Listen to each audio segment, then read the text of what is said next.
Capitalism ruined your life, but more specifically for this video, it ruined your body, your mind, and even your ability to get treatment for the health issues it itself caused. From manual labourers to office workers, from those with mental illnesses and disabilities to the neurotypical and able-bodied, we all feel the pain capitalism inflicts in a very real, tangible way that often goes unacknowledged by the mainstream and even much of the left. Our economic system is responsible for a very real health crisis.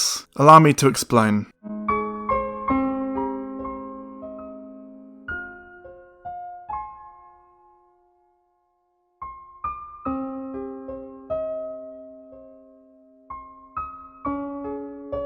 I'm not going to go into a huge amount of detail with this section because it's been discussed much more in depth by other YouTubers before, but I am going to give a brief overview split into two subsections going over the health of manual workers and that of office and similarly less physical labourers, because obviously these groups are affected differently.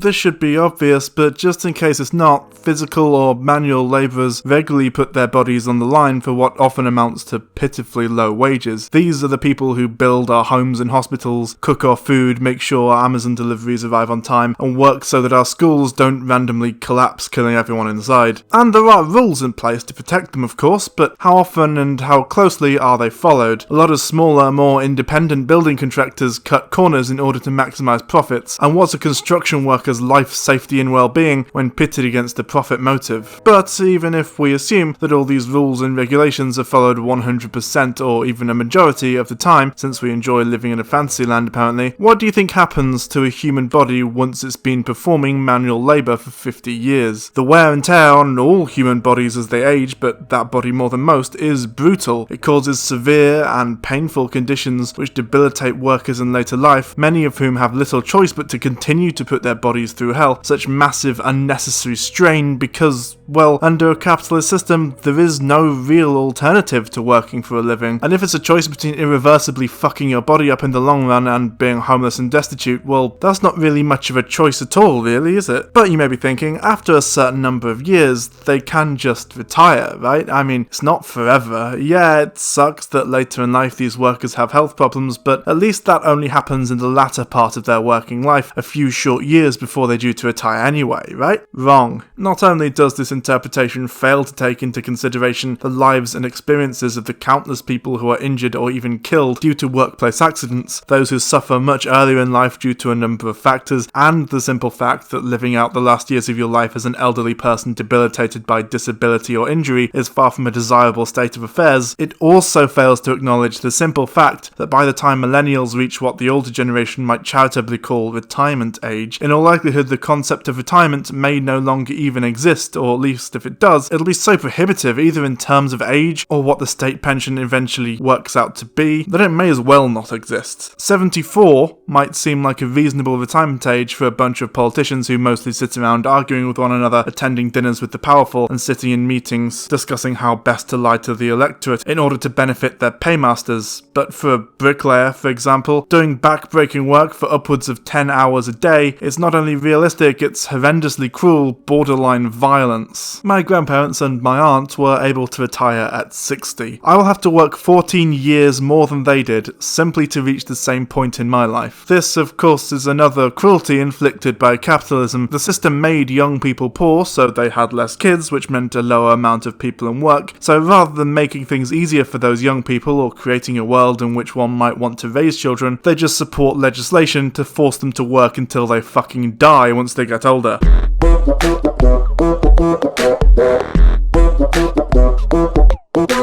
Manual labour is not the only kind of labour that has a potential to damage a person's physical health. Whilst the health risks in an office environment are certainly lower and are not quite so obvious, accidents due to cost-saving measures do still happen, and some office jobs do carry a higher risk. The threat to a worker's health in this environment is more mental than physical, which we'll get into soon, but the fact remains that these roles take a different but not necessarily trivial toll on a worker's body. First off, whilst of course physically demanding jobs jobs can be stressful, most notably kitchen work and warehouse stuff, usually office work has a more severe toll on a person's mental well-being over the physical. More severely than, say, a forklift operator, and of course, the opposite is true as well. I have never been more mentally unwell than when working in an office, and I've never been more physically destroyed than when working more physically demanding jobs. Often, the difficulties stress can cause snowball, causing even more stress and so on and so forth. Here are some of the most common physical effects stress can have on the human body. Low energy, headaches, upset stomach including diarrhea, constipation and nausea, aches, pains and tense muscles,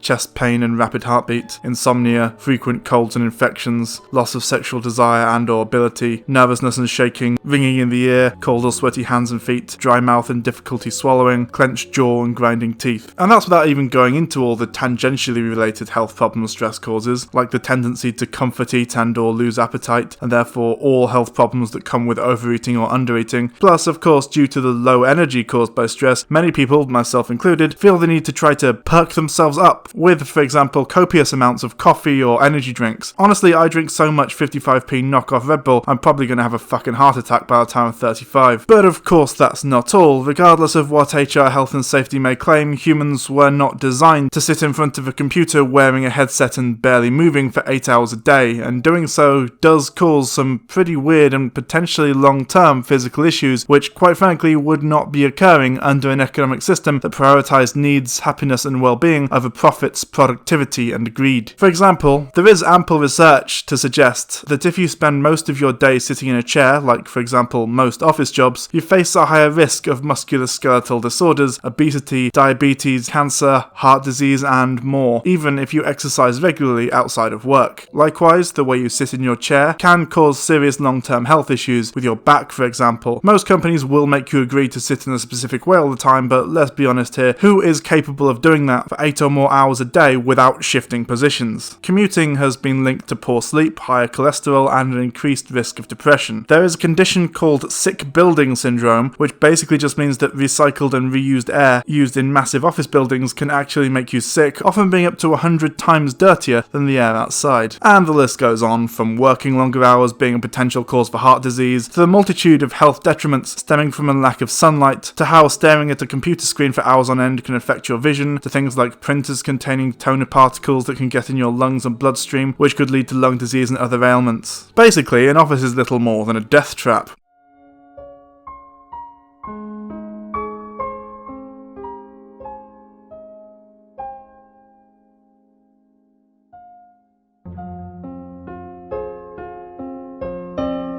Have you ever broken down into tears over work, money, or problems or issues arising from them? Ever felt worthless, alone, and like it's not worth bothering anymore after a negative one-to-one at work or bounced rent payment? Ever had a relationship fall apart, due at least in part to some of the factors capitalism inflicted upon it, as we discussed in the previous video in this series? Well, first of all, welcome to the depressing life of an adult millennial, but also you could attribute these feelings, this anguish and pain, to capitalism, because a capitalist system naturally encourages capitalists, landlords, corporations and so on to treat ordinary working people as objects rather than people with feelings, needs and emotions, and reduce us to numbers on a spreadsheet to be manipulated, forced into poverty if needs be, and squeezed for every last penny we have. This dehumanizing behavior is significant, but I went over it much more comprehensively in my call centers video, so if you want a more in-depth analysis of this phenomenon, I guess just go check that out. For now, I'm just going to be moving forward assuming you've already watched that video.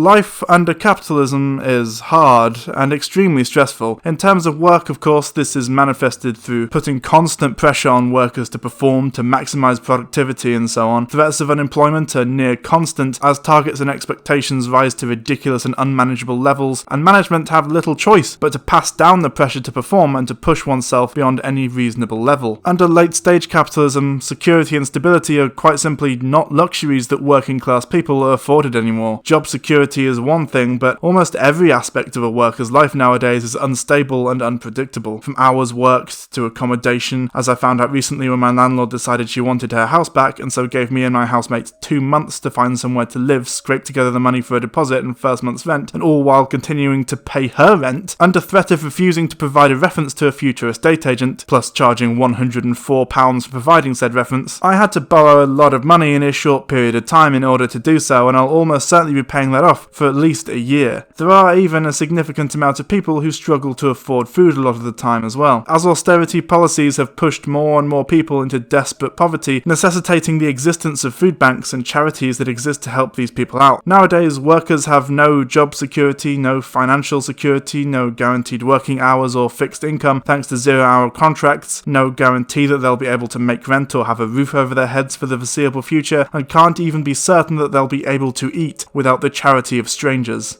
This is what capitalism does. I don't know about you, but I'm satisfied that capitalism can and does contribute to a significant amount of people suffering from anxiety caused, or at least exacerbated, by the stress and pressures exerted by a capitalist system.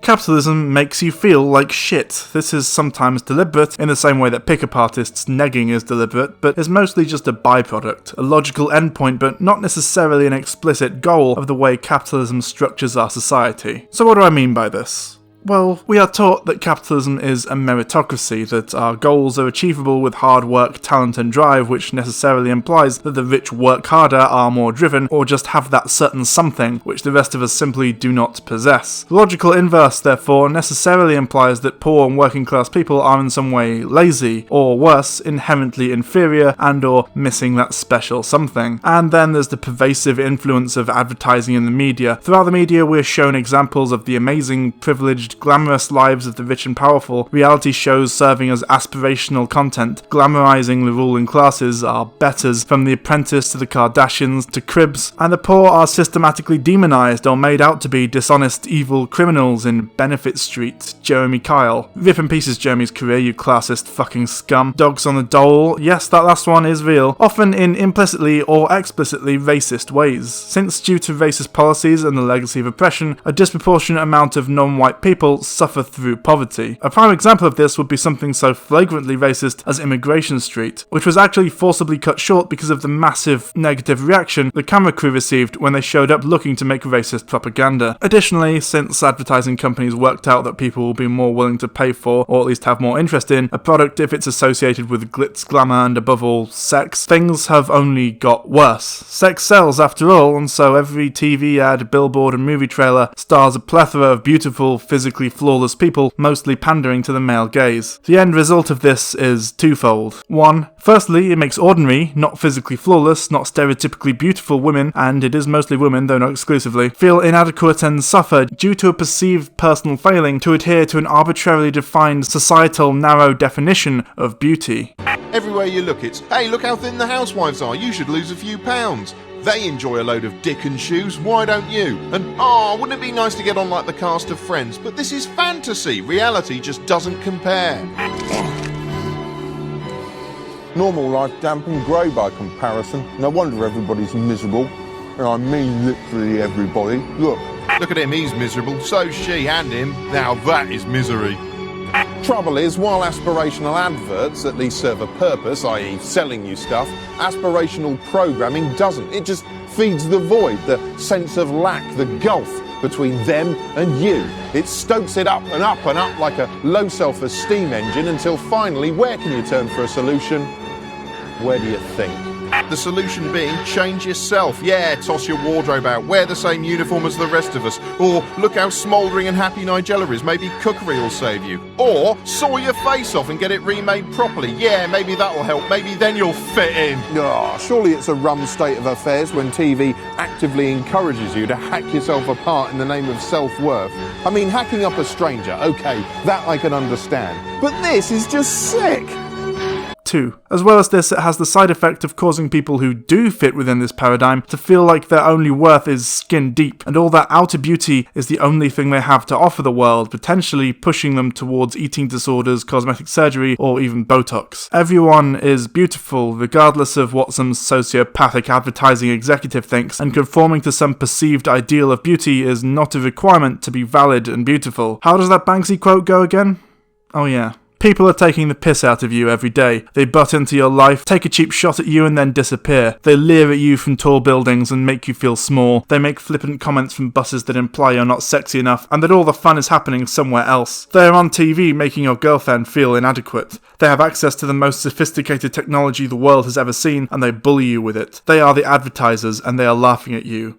You, however, are forbidden to touch them. Trademarks, intellectual property rights, and copyright law means advertisers can say what they like whenever they like, with total impunity. Fuck that. Every advert in a public space that gives you no choice whether you see it or not is yours. It's yours to take, rearrange, and reuse. You can do whatever you like with it. Asking for permission is like asking to keep a rock someone just threw at your head. You owe the companies nothing. Less than nothing. You especially don't owe them any courtesy. They owe you. They've rearranged the world to put themselves in front of you. They never asked for your permission.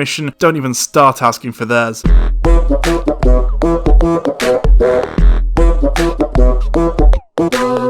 As we are now painfully aware, thanks to the Coffee Break vs. Kurzgesagt debacle, claiming that addiction is not caused in any way by chemicals is not an accurate statement. However, it is borderline dishonest to dismiss societal factors out of hand. In fact, the original study that started off this whole conversation does actually acknowledge this. The problem is that the TED Talk that went viral simplifies the topic so much that a lot of the nuance was removed, and then when it was translated into fun YouTube videos and memes, of course, it was simplified significantly further, and it's this version of the theory that got the most attention. You see, there is significant evidence to suggest that feeling alone and isolated definitely contributes, if not outright causes, a lot of addiction. This is obvious though, right? People use these things to cope with the difficulty, oppressiveness and pain of capitalism. In short, often people use these things as a crutch to help them deal with life under our current economic model. Be that chemical addiction, drink, drugs and so on, psychological, gambling, shopping, etc., or physical, as with sex or love addiction and so on and so forth. How many people feel the need to go for a few beers and usually end up absolutely battered after the work week is over on a Friday or Saturday night? How many of us spark up a spliff every day after work to chill us out after a shift? These things are not necessarily bad, of course. In isolation they're pretty much harmless, but if everyone uses these things not because we want to, but because we need to in order to feel like our lives matter or that we're capable of getting through the week or just dealing with the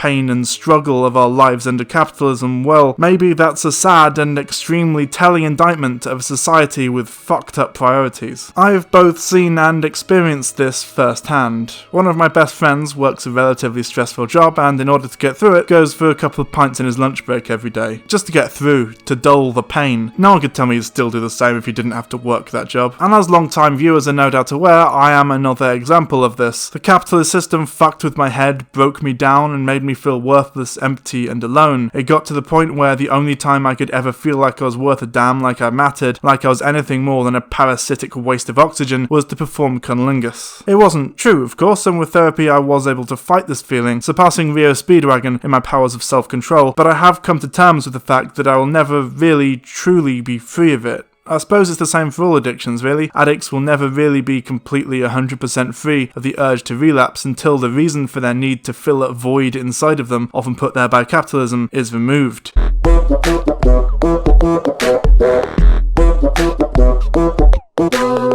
You know how the oppressive force of capitalism seeps into every facet of every part of your life? How it almost seems designed to make as many people feel miserable and inadequate as fucking possible? Well, surprise, surprise, that sort of thing might cause, or at least can contribute to causing, or exacerbating, depression, according to several studies. Who would have thought that a system that isolates, objectifies, and exploits a majority of people, alienates them from the products of their labour, isolates them from their fellow people, and corrupts the natural human urge for belonging, community, and cooperation, encouraging instead competition, greed, and empathy, selfish individualism, could do something like that? As Johan Hari put it in his Guardian article discussing the subject of his book, this pain you are feeling is not a pathology, it's not crazy, it's a signal that your natural physical physiological needs are not being met. It is a form of grief for yourself and for the culture you live in going so wrong. I know how much it hurts. I know how deeply it cuts you, but you need to listen to this signal. We all need to listen to the people around us sending out this signal. It is telling you what is going wrong. It is telling you that you need to be connected in so many deep and stirring ways that you aren't yet, but you can be. One day. If you're depressed and anxious, you're not a machine with malfunctioning parts, you're a human being with unmet needs. The only real way out of our epidemic of despair is for all of us, together, to begin to meet those human needs, for deep connection to the things that really matter in life. I have a lot of issues with Hari and his work. He does tend to lean into the societal over chemical causes of depression, but I do think this passage does describe a lot of the mental health issues many of us suffer with nowadays.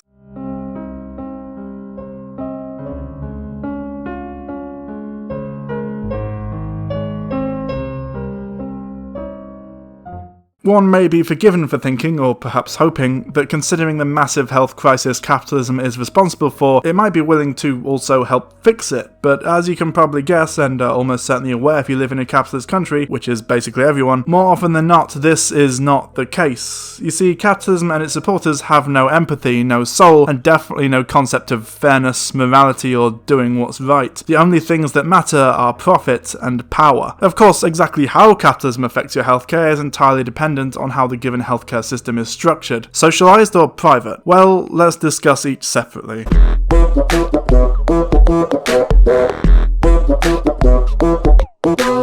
Privatised healthcare is nakedly and objectively evil, is tantamount to serious violence against millions of people, and could arguably be described as a genocide under the UN definition. The only thing that makes it arguable is the intent. This isn't really all that difficult to grasp. Forcing people to take out often horrendously expensive health insurance policies, the only alternative to which is literally going bankrupt over a fucking ambulance ride, is violence. We could spend hours discussing horrendous things that have been done in the US and elsewhere due to privatisation in general and healthcare in specific, and maybe I'll do a video about it one day, from the infamous case of Martin Shkreli, to the deliberate exacerbation of the opioid crisis, to the avoidable deaths of working class diabetics who, in order to afford insulin, were forced to try and ration it rather than use the recommended dose, to the simple fact that currently the leading cause of bankruptcy, and all the misery that comes with it in the US, is medical bills. Not to mention, of course, that the current US healthcare system actually costs more than a single payer system would. We could do that, but if you're not already aware of that by now, you must have been living under a really large rock in the middle of the Amazon rainforest, among uncontacted tribes for quite a long time, which, I mean, nice one, I'm jealous. Loving that for you. But the interesting part of this discussion for me is not what is happening, but why. So let's discuss that. Why is there such strife and pain in the private healthcare sector? Well, in a word, profit. You see, human misery is not only monetizable, but extremely profitable. After all, a healthy workforce might be beneficial in the long run, but a much more lucrative short-term prospect is to simply offer to heal the sick and help the wounded for a price. This way you get a mostly healthy workforce who, as a bonus, are almost entirely dependent on the system in order to continue to be alive. Most people, given the choice between somehow finding money they don't technically have right now and literally just dying, would rather find the money somehow, in any way possible, even if that means seriously struggling or even breaking the law. This is literally the premise of Breaking Bad. In the UK, Walter White could have just booked himself in for chemo for free on the NHS and gone back to teaching chemistry. Likewise, if you require insulin or some other life-saving long-term drug to live, you're going to constantly be doing everything in your power to maintain access to it, or even try rationing it to make sure you're never out, even when you're strapped for cash, since the alternative is literally death. This system eventually provides the capitalists with an endless supply of slave labour, but since it's technically better than nothing, they often feel like they have the right to moralise or to argue that they provide a better service because of competition or some shit, no matter how accurate that actually is, especially when compared to other health services the world over. And then of course there's the obvious. Under late stage capitalism, big pharma companies, various lobbying groups and corporations influencing government policy and even putting pressure on individual politicians to support legislation relaxing or even removing regulation on themselves. And of course John Oliver went over the widespread phenomenon of drug companies actively selling to doctors, offering kickbacks and commission for prescribing prescribing their products, which may not be advisable, beneficial, or the best option to as many patients as possible, to a series of misdiagnoses and the misprescribing of drugs that may be unhelpful, addictive, or even dangerous to people who may not even need them, contributing to, for example, the opioid crisis. But this problem, bad as it may be, is not unique to private healthcare. If the US nationalizes its healthcare system tomorrow, a lot of the issues we've just discussed would disappear. However, a number of new ones would present themselves. As we're about to see, even a socialized healthcare system can be affected, undermined, and corrupted by the capitalist menace.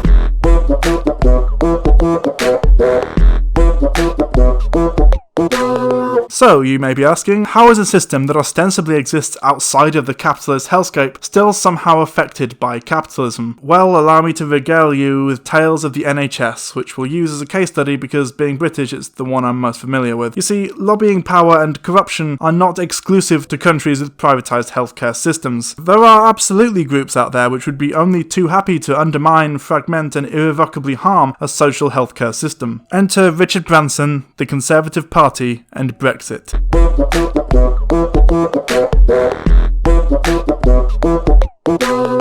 First of all, the Conservative Party has been waging a slow, painful war of attrition against the NHS since they first came into power in 2010. From deliberate underfunding to direct and indirect attacks on both the institution as a whole and the selfless, tireless people who work in it, often pulling grueling 12-hour shifts, more working hours than should exist, for poverty wages. From cutting nurses' wages to victimising junior doctors, which is stupid, because if they leave after their training is done, they can basically go be a doctor anywhere else for better wages after their training was paid for by the taxpayer, to make it clear how little respect is held for those working in the NHS. Deliberately underfunding and understaffing, extending working hours in order to undermine and erode the positive disposition for the NHS, suggesting that perhaps a nationalised system is inefficient, bogged down by bureaucracy, unable to deal with the healthcare needs and demands of millions. Maybe a private system might be better, and with a built-in drive to improve services and efficiency in the form of the profit motive, that might be a good idea. I'm not suggesting that the NHS is perfect by any means. The mental health side of the NHS is fucking abysmal in places, for example. In fact, I don't know one person who has had 100% positive experiences with it. The wait times alone are egregious and too much for some to be able to overlook, and understaffing often leads to overworked British doctors misdiagnosing or making mistakes due to exhaustion or keeping up with quotas. The maximum GP appointment is usually around 10 minutes, which arguably doesn't leave much time for nuance or any kind of in-depth diagnosis. And that's not even mentioning the increased pressure placed on the NHS thanks to Tory austerity policies and cuts to homeless and disabled services, along with hypocritical addiction legislation brought in across the board when the Tories gained power. This is no longer a hypothetical. The privatisation of the NHS is well underway, and it does not bode well for the future. It may not seem like much, but not too long ago, prescriptions were free, and now their prices are slowly starting to creep their way back up. It's a little concerning, is all I'm saying.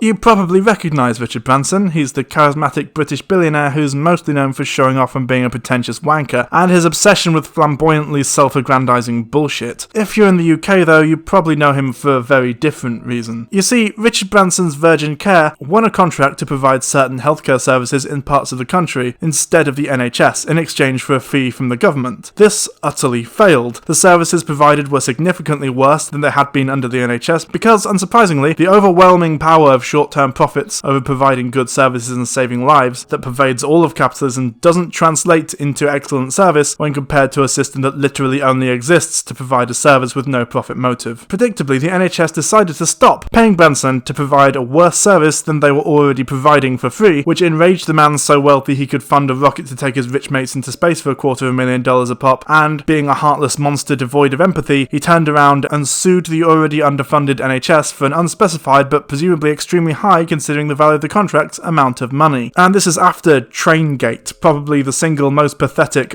political controversy in recent times. For those who are unaware, Traingate is the tabloid name for the time that Jeremy Corbyn, the centre-left leader of the opposition who wants to nationalise the trains, which Branson owns a lot of, was filmed sitting on the floor of a train due to being able to get a seat, and used this to make a point about the inefficient nature of the private rail system. Enraging Branson, who released footage of Corbyn walking past empty seats, to which Corbyn responded by pointing out that he wanted a seat next next to his wife, and there were no seats next to one another that were both unreserved. It was hilariously petty and ended up kicking off the world's most banal feud, which basically consists of Corbyn occasionally politely having a dig at Branson on Twitter, like this example where Branson claims not to care about money or possessions, to which Corbyn responded by politely asking for the money he took through his suing of the NHS, since it's not so important to him.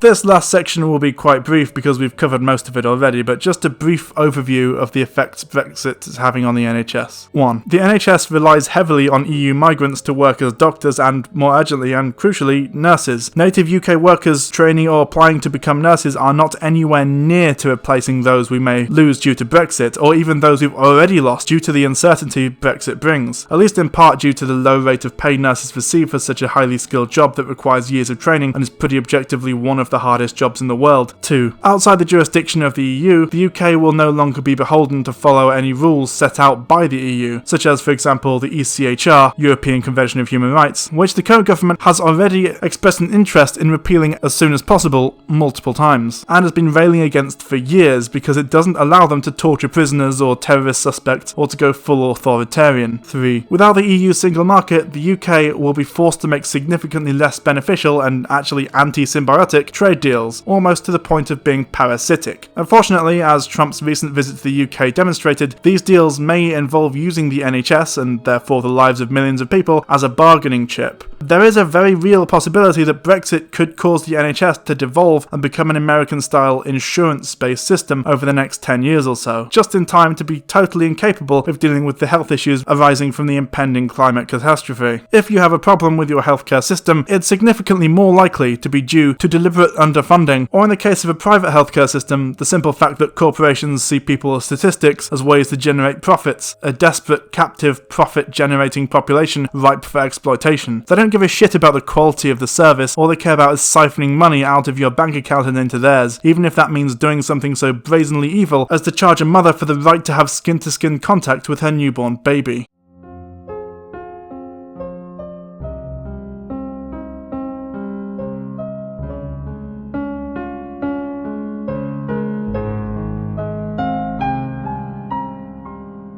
I hope the point here is obvious. Our health is just another area of our lives that has been ruined by capitalism in a deliberate attempt to subjugate us. Under a more egalitarian system, health is still something we would have to consider, but wouldn't be at anywhere near the despicable levels it's at right now. Imagine that. A society in which we cared for one another and made sure everyone had a decent standard of living, didn't cause one another severe pain and injury to maximize profits, and agreed that the health and well-being of all people was of paramount importance. Crazy idea, I know. And I didn't even mention the fact that in many poorer countries, and many poor people in rich countries, struggle to afford adequate healthcare or even vaccines for the most deadly of diseases, often relying on inadequate coverage provided by charities and organisations like Doctors Without Borders, because this series exists mostly to point out the subtle, almost mundane ways in which capitalism affects our day-to-day lives, but obviously the fact that these problems exist is a huge deal in and of itself, and is absolutely a fault of capitalism that must be acknowledged and dealt with.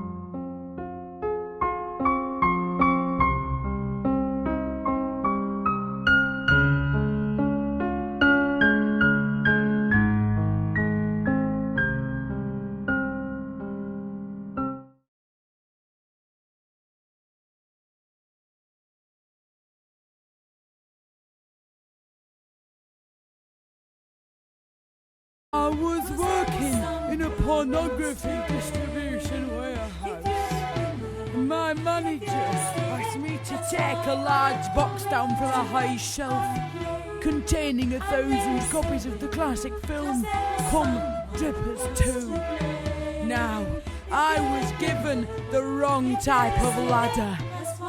It was made from Smarties, and I fell and I bruised my ass.